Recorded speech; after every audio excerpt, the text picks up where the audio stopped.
sâu mà đi dừng người xong rồi ngồi đồng vào chiến.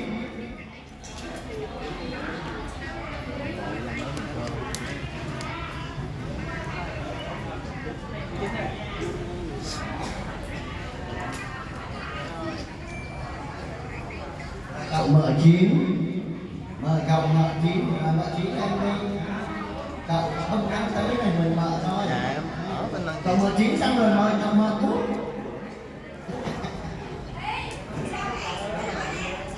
ngoài mà cái con ngọc bên trong thì nó dịch đó Rồi mời cậu mở út.